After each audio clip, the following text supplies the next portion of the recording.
Hey everybody, welcome back to the Running Through Podcast YouTube page.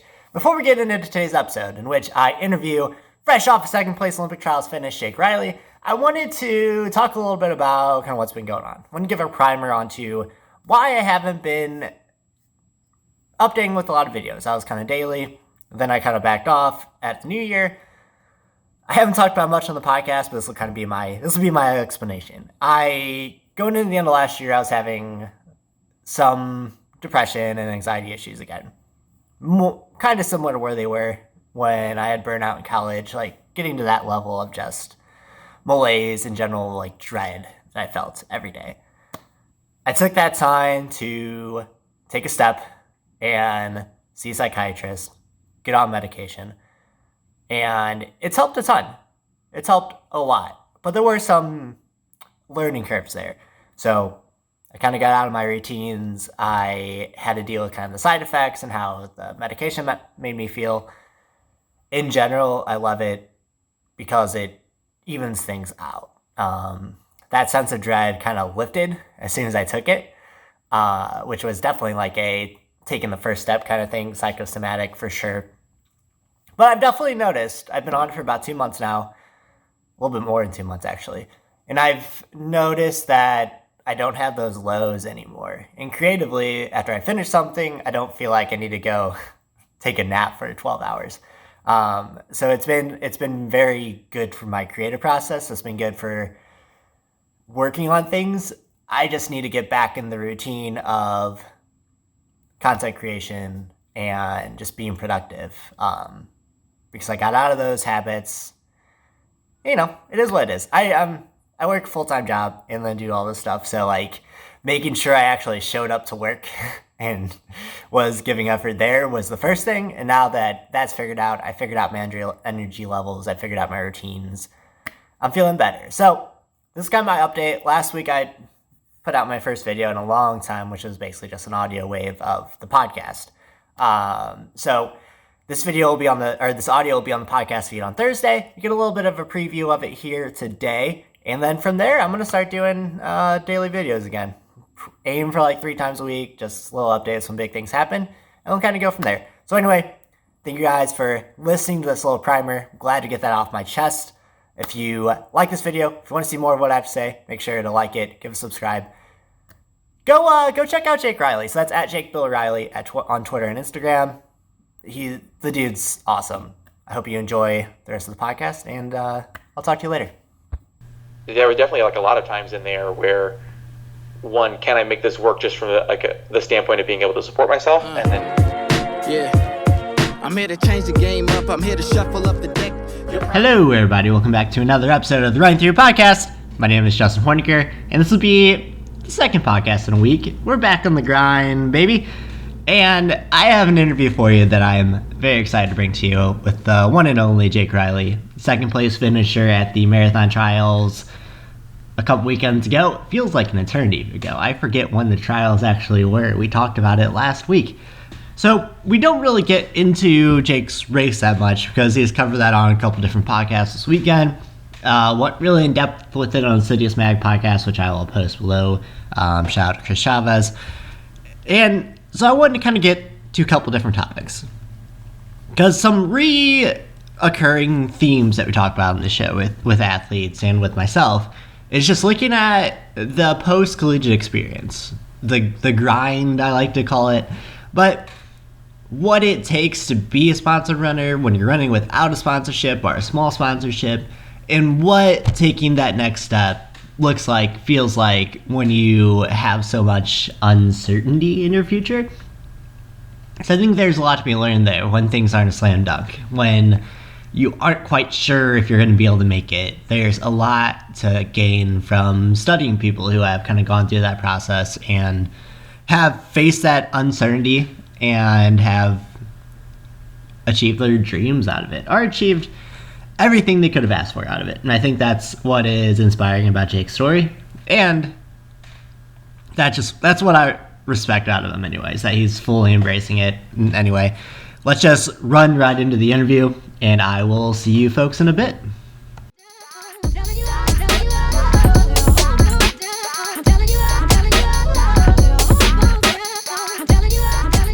So, welcome back to Running Through podcast. I have with me today Jake Riley of second place at the U.S. Marathon Trials fame. Jake, how are you doing today? I'm doing great. Yeah, living life. Doing great, settling in. Yep. This will be my second day back of running. It's a beautiful day here in Boulder. Yeah, things are good.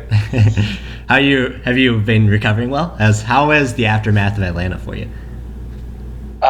It was, a lot of stuff in a really short amount of time, especially because I stayed a couple extra days afterwards. And so it was like just family stuff constantly because I have cousins that live there, and a couple other cousins came in, and my parents were there. So didn't really get a lot of time to process directly after because I was just going back and forth, Ubering out to meet them, and then I would have meetings with Coach. So I've been able to get back into the swing of things a little bit more since I've been home in Boulder. This last weekend, did a little staycation in Denver. We went to an Airbnb with my girlfriend and kind of did some quieter things. So things are evening out a little bit more now. And now that I'm going to start running again, I'll get back into a little bit more of a routine. Settle back in. Things will be more normalized. That'll be good. Are you looking forward to just like getting back on the grind? Not to say the grind. Well, I guess so. Well, so, the grind now is preparing me for an Olympic race, which makes the grind like a much more exciting process. I think, I would have a very different idea about like getting back into running if the race had not gone well, right? I think I would be lingering a little bit more, but now I'm like, let's go. Let's get to workouts. Let's plan out this segment because, it's really exciting to look forward and just kind of see all the cool things that I'm going to get to do in between now and August. Yeah. Assuming it goes off. Yeah. Have you, I know it's probably like a way too soon question, but have you thought about like the Olympic race itself yet? Does that kind of cross your mind, or is it still pretty much a dream?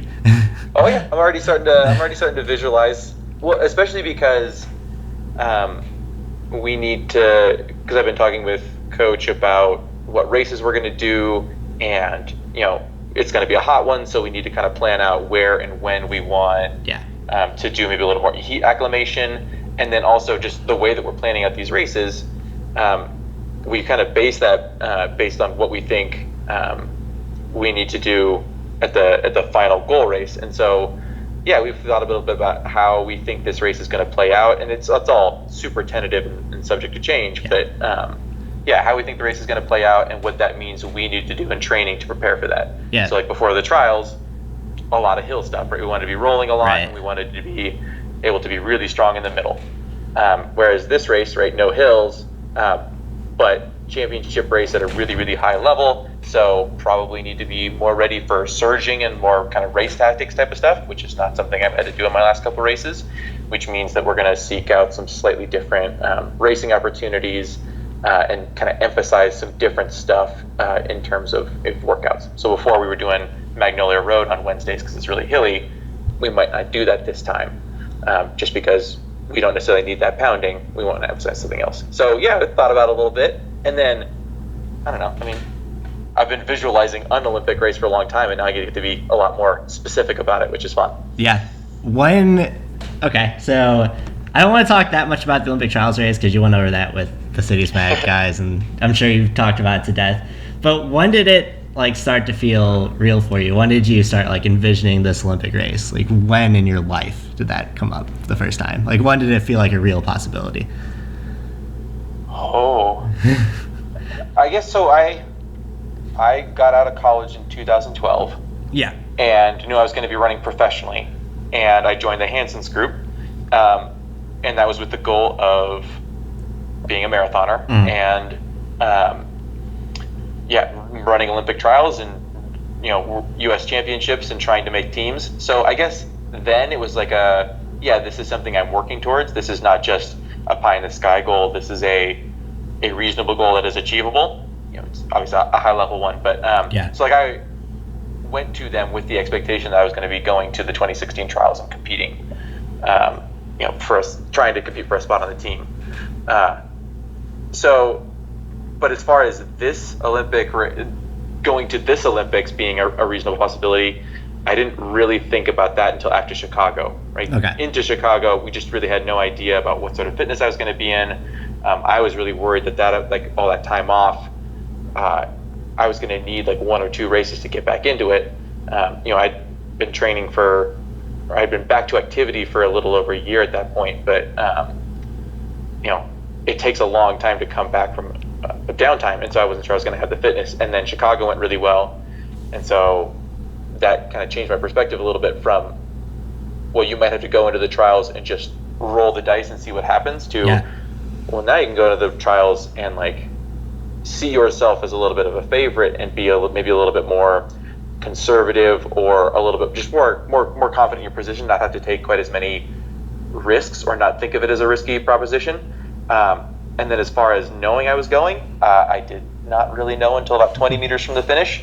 I was trying to hold that off, not really think about that, because it was still three guys for 2 spots, and I didn't want to open myself up to thinking I'm going and then to get caught at the very end. I wanted to stay hungry up until the last second. Don't count your chickens before they hatch sort of situation. Yeah. I think it's fun because I talked to a lot of post-collegiate athletes on this show, like try to interview people of that kind of like pro level, but maybe like step below what you'd expect to be like real Olympic hopefuls. So I always like hearing that Olympic dream, because I think everyone that grew up in the sport, I think, has that Olympic dream at some level, whether it's realistic or not. I think it's the pinnacle of our sport, so it's something that we all think about, but like hearing it manifest is kind of cool. And I was I think a lot of those kind of guys go through the Hansons, and that's why I go through there. They develop athletes. So coming out of college, like I was probably the number 3 guy on my team, and there weren't really any like real big races on my resume. I had done solid, but not fantastic. And so, I know how that goes. You think like, well, I need to think of it as a reasonable dream, but there's also like, there's a difference between me thinking it's a reasonable dream and like, I don't know, Galen thinking it's a reasonable dream. Like that. And having Chris Derrick on your team, I'm sure it's like the difference of mentality just between teammates for you two, even though you were accomplished yourself at Stanford, but he was probably a different level. No offense to your abilities, but no, and I came to terms with that a long time ago, that he was at a very different level, especially in college. But it was also like having him on the team, and then also when I joined this Stanford team, that was 2007, which meant the 2008 trials were the year after I started. So I got to watch the 2008 trials and see guys that I'd been training with. So I saw Garrett Heath and Russell Brown racing in the 1500, and it's like, oh, I've done workouts with those guys, and they're out here in the final of the 1500. And then at the 2012 trials, I was in that race, or it was in the 10K where Chris got 4th. But I was friends and training partners with a guy that had a legit shot at going to the games, right? I think he'd been having some injury issues going into there, and I think if he hadn't had those, like he would have gone. And so to see somebody that I know and that I'd been with day in, day out be able to go, I think that makes it a little bit more like reasonable in your mind. And so taking that forward, 2016, I see Jared Ward make it, and Jared Ward and I we were at Foot Locker together my senior year. Like we raced together in high school, and so it's like that's a guy that's my age. We had pretty similar PRs, and then you see him get to go. That makes it a lot more reasonable. Whereas I think people see someone like Abdi, who's just been doing it for forever. You can't. It's a little bit harder to relate to somebody that's been that prominent in the sport for that long. And I think the same thing kind of with Galen, right? He's such a prominent figure that it's a little bit hard to see yourself in him. But like, as I've gotten older and more of my contemporaries have had a ton of success, I kind of use them as an example to aspire to.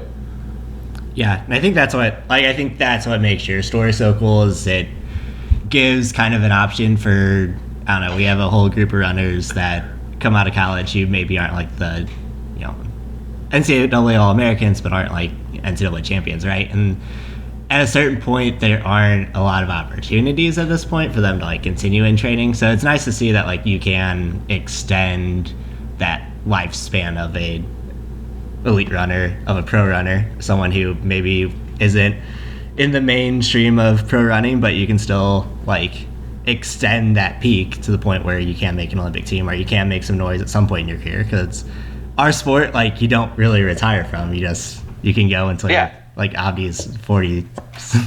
So it's cool to see that there is that option. So was there ever a point in your career, so from now making the team to Hanson's, or to having your Achilles surgery from Hanson's to college, was there ever a time that you kind of like doubted that you could continue? Oh yeah.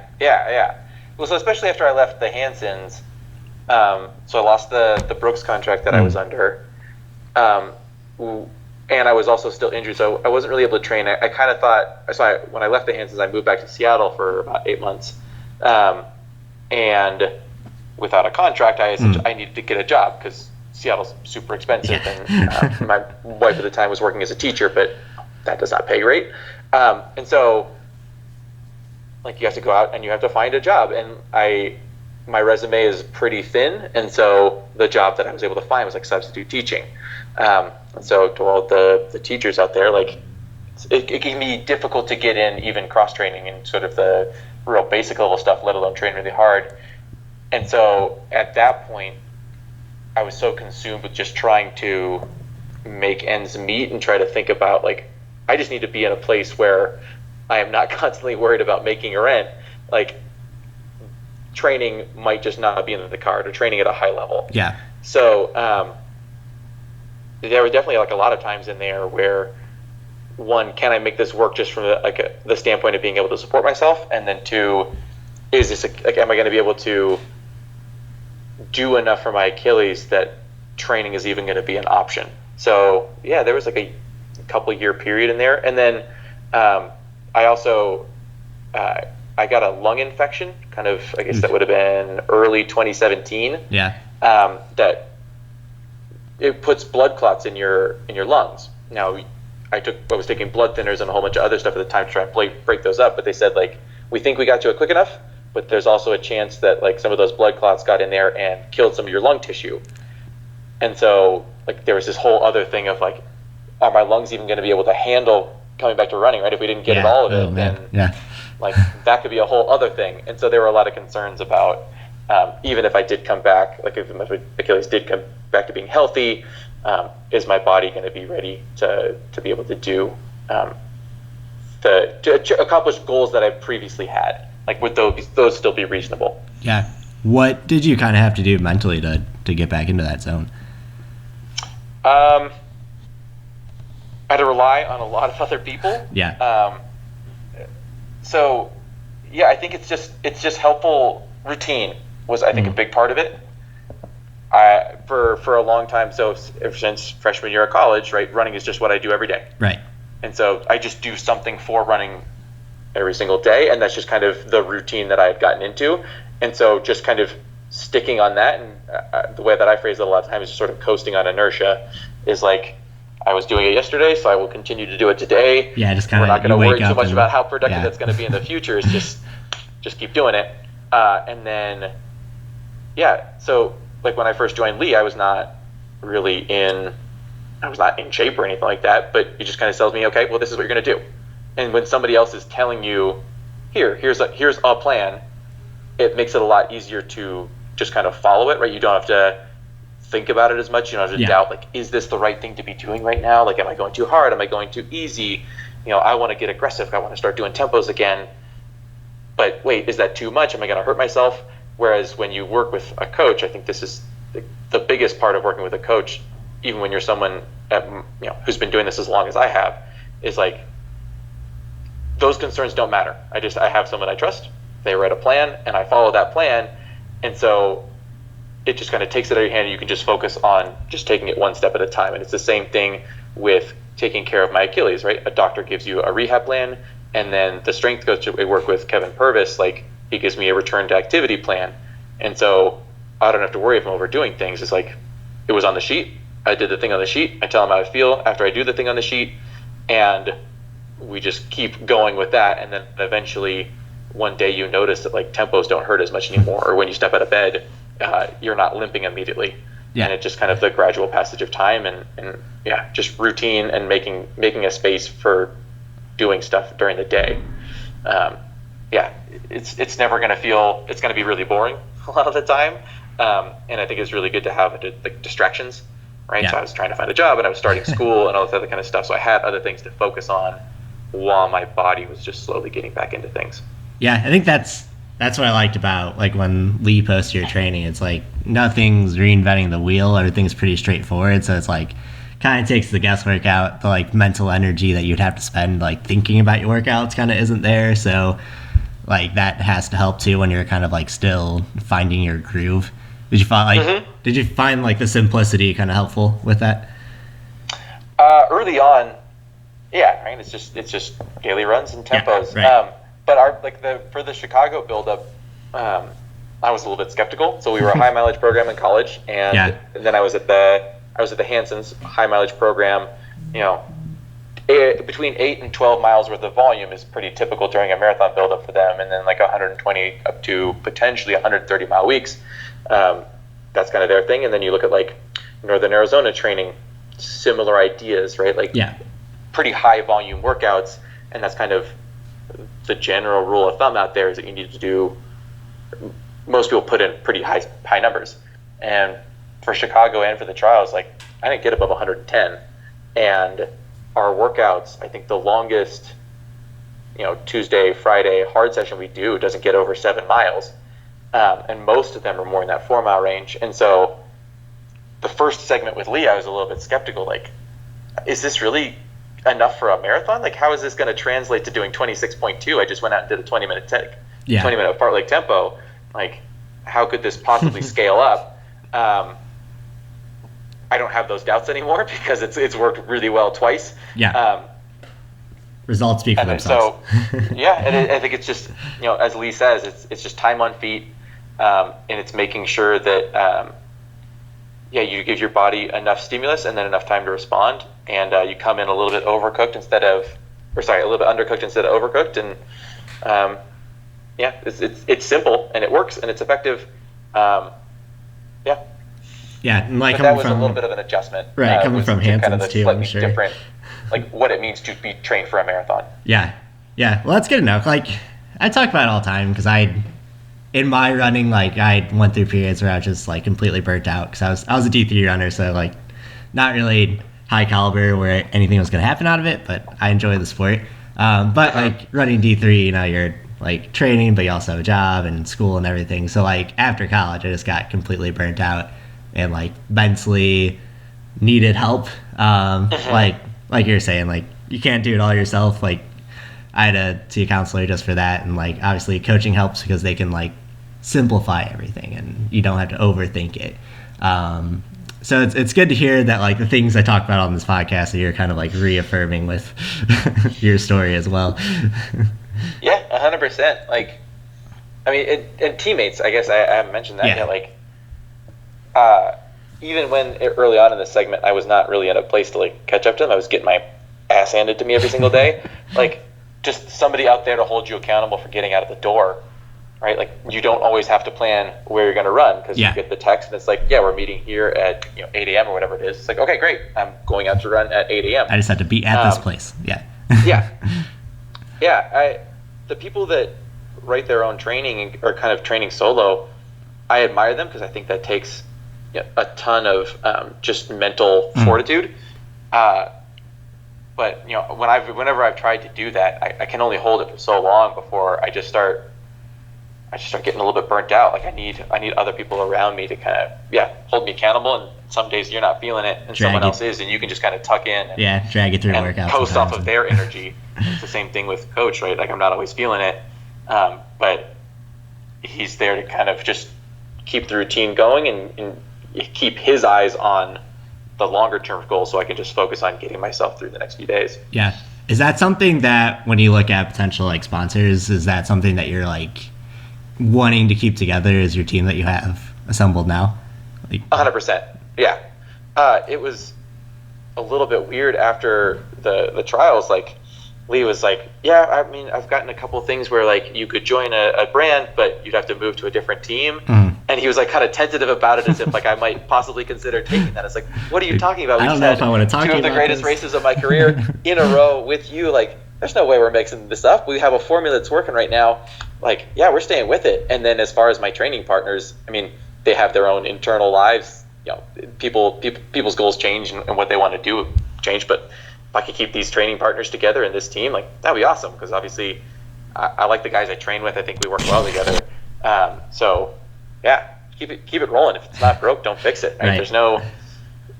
That's another thing that Lee talks about a lot. Like he thought once he had success, in order to improve on that success, he needed to change things. And one thing he tries to emphasize is like that's not the case, right? Keep it consistent, do the same thing but better. And so we have a team now, and we're going to keep doing that. We're just going to do it better. I like that. Yeah. So we're like here in KC, we're kind of going through that because we have some athletes who have like just graduated but aren't necessarily coming off of like, the best seasons that they could have come off of.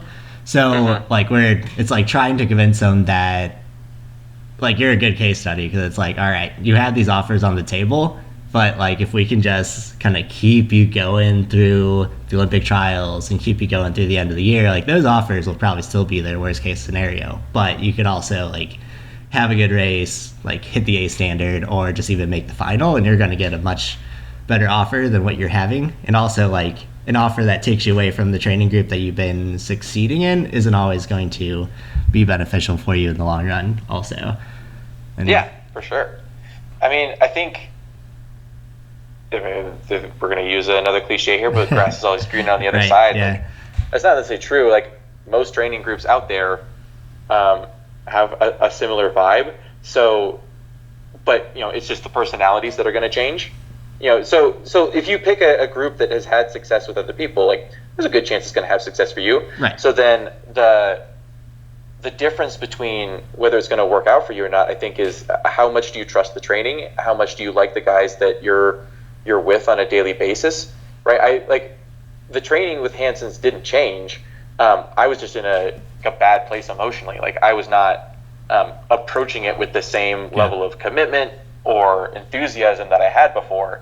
And so I needed to make some personal changes, not because like, we had a falling out or anything. It was just, I'm not doing well. Yeah. And so, I think if you find somebody that you trust and you can work well with, like that's going to be the formula for success. Now, on the flip side of that is like, if you lose the trust, or like you don't feel like the people that you're listening to really have your best interests at heart, like, whether or not that's actually true, if that's your perception, like it's going to be really hard to overcome that and have success down the road. So sometimes you do need to make a change, just because, a lot of your ability to respond to training is just how much do you buy in.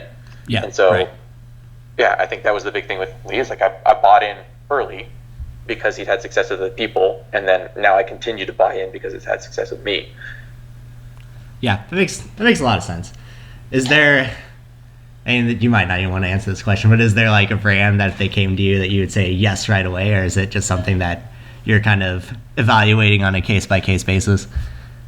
With the offers we're evaluating on a case-by-case basis. I mean, we want to be with someone long-term. Right. Because I think you see kind of what can happen for athletes when they make kind of that longer-term relationship, like, I don't know, Emma with New Balance, or like Desi with Brooks, or Jared with Saucony, right? You can kind of develop like a relationship and sort of make more of a longer term narrative. And I think that would be really cool to be able to do. And sort of, and also I'm a little bit of an engineer, well, not a little bit, I am an engineer, and I eventually would like to work in kind of the running industry more on the design or development side. And so the idea of working with someone that might let me have a little bit of a say in kind of what's coming down the pipeline, that would be really, really cool.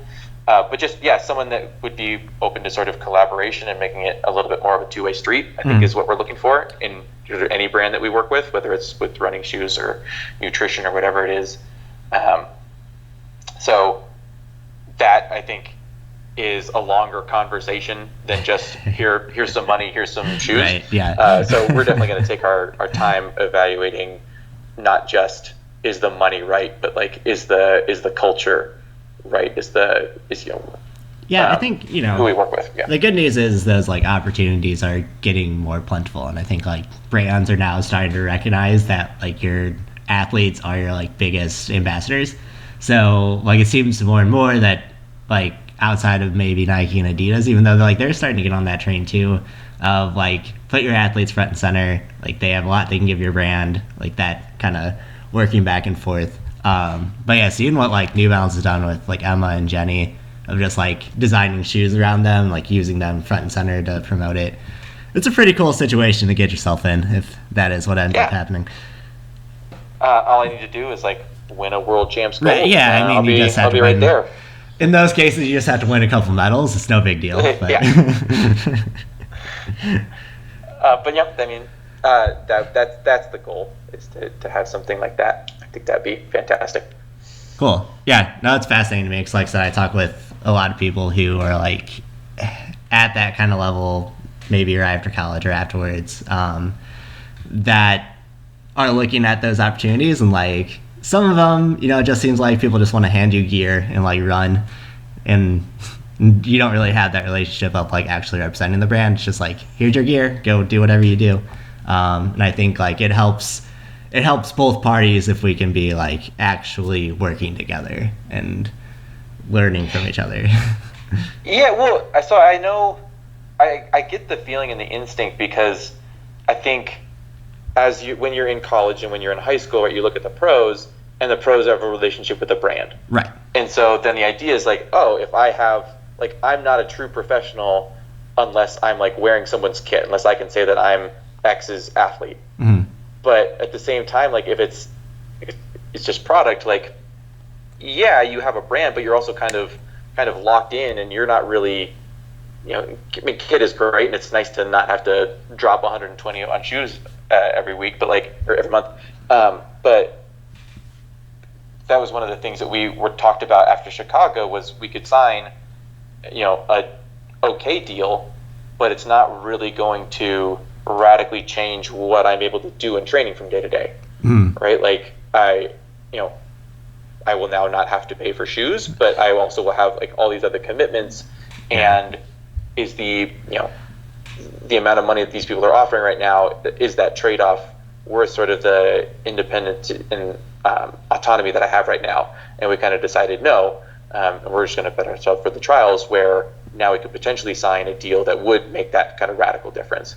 And that, like, at the same time, I was like, no, I want to be with a brand. Like, I'm a pro now. I did really well. Like, I want that outward symbol of that success. Yeah. Right. Like, what is it? In Moneyball, at the very end, when the Red Sox offer them the money, it's like, it's not about the money. It's about what it represents. I mean, it's a little bit about the money. It's a little bit about the money. like you get the brand, like you get the sponsorship. It's kind of a symbol that you've made it. But if it's just kind of gear, or just like a here, take this, and then post a couple times, like, that's not really making it. Right. Yeah. It's when I was in high school, it'd be like, yeah, that'd be the greatest thing ever, would be if somebody would just give me gear. But then you look at it. Don't get me wrong, I am as big a fan of free stuff as anybody out there. I love the swag. But that's not the point. It's not the point of it, Jake. Yeah. So, like, shifting conversation a little bit, like looking a little more at the trials, has there been anything that has happened that's like really surprised you in this like newfound kind of like higher profile that you've had in the past 4 days? I post stuff and people respond to it, and they respond with like, "You've inspired me," and That's cool. Yeah. That feels weird to me that like people I don't know are, seeing something in what I've done, and like I'm not trying to like be intentionally inspiring when I post that kind of stuff. I hope everybody knows that, like, when I say thank you, or like write a note to my coach, that like it's coming from a really genuine place. But I also think like there are enough influencers out there that like sometimes quotes look like they're being put out just to be put out. But it's just it's weird to have this kind of impact now, and it's really, really gratifying. And so I hope the people stay on my side. I like it. It's great. Yeah, no, I think you're genuine. Keep talking to me, because it makes me feel really good, and I love to keep interacting with people. It's awesome. You definitely come across as genuine. I think like the fact that your story is inspirational to people, because it's like you had to kind of put in the work and like grind through the years to even get to this point. And it's like the fact that you stayed in the sport is kind of inspirational to a lot of people who are maybe like at that level and like questioning if they should keep going or not. So it's like, you know, sometimes inspiration is inspiration. It's not necessarily put on. Yeah. So like lead into it and embrace it. That's fantastic. That's great.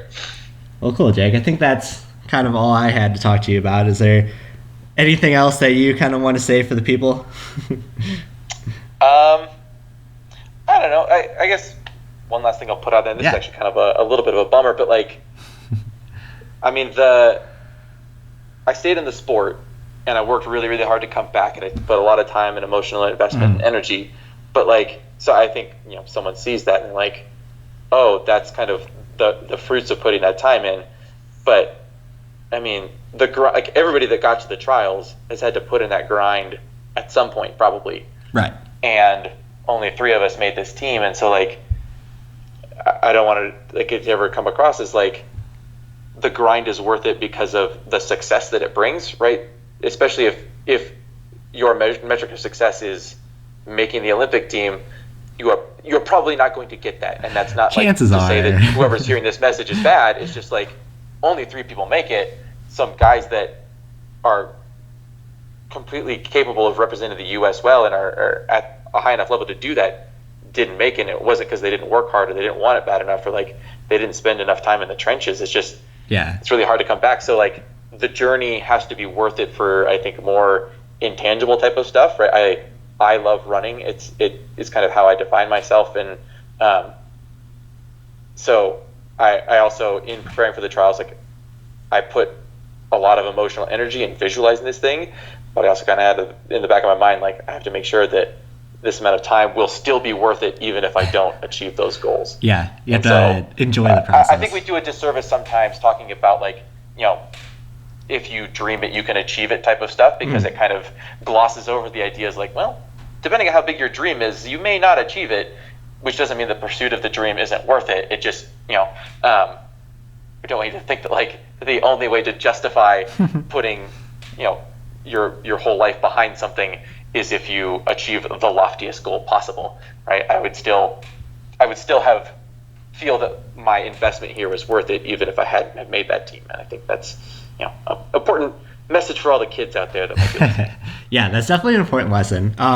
When I was in high school in St. Louis, so we used to have this Big River running camp in the summer, and Ben Rosario at that time owned Big River and was like in charge of the group and everything. And he would always tell a story of like, if you don't enjoy the process, then like none of it's worthwhile, because you won't stick to the sport and you won't put in the work they need to put in. So if you can enjoy the process along the way, these little guys that are in your body that are constantly fueling you and getting you pumped up for every run and every workout will be able to sustain you for a little bit longer than if you're just doing it to go through the motions, or because you like running fast, or you like the feeling that racing gives you. You're just not enjoying the process enough. So I always kind of remember that as like, just enjoy the process. Every day won't be perfect, but it's all part of the equation.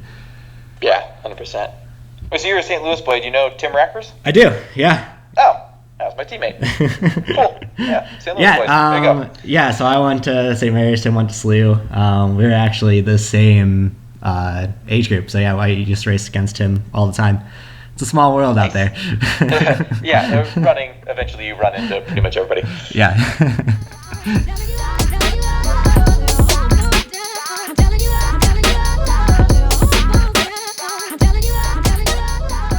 And we're back. Thanks again to Jake coming on the pod, for hanging out with me for a half hour or so. Like I said, I enjoyed this conversation, because I think we touched on a lot of things that I try to touch on a lot in this podcast. And I think he's kind of like the case study for what I'm always preaching. That is betting on yourself, taking a chance on yourself.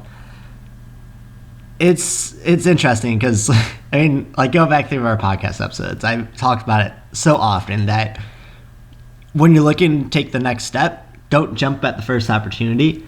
Bet in your training, bet in yourself, bet in your situation. And ultimately, if you have that belief, if you have that buy-in, things will turn out for the best. So thanks so much for listening. I want to plug Jake Riley's Instagram and Twitter here real quick.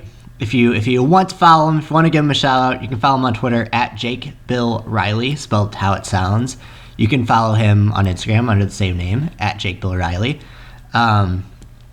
Again, obviously an Olympian now, someone who has quote unquote made it in the sport. I look forward to seeing what this decision on sponsorship turns into. But someone who I really enjoy talking to. So thanks again to Jake. Thanks again to you guys for listening. And remember to work hard, be nice, happy running. We'll talk soon, everybody. Yeah. I'm here to change the game up. I'm here to shuffle up the deck.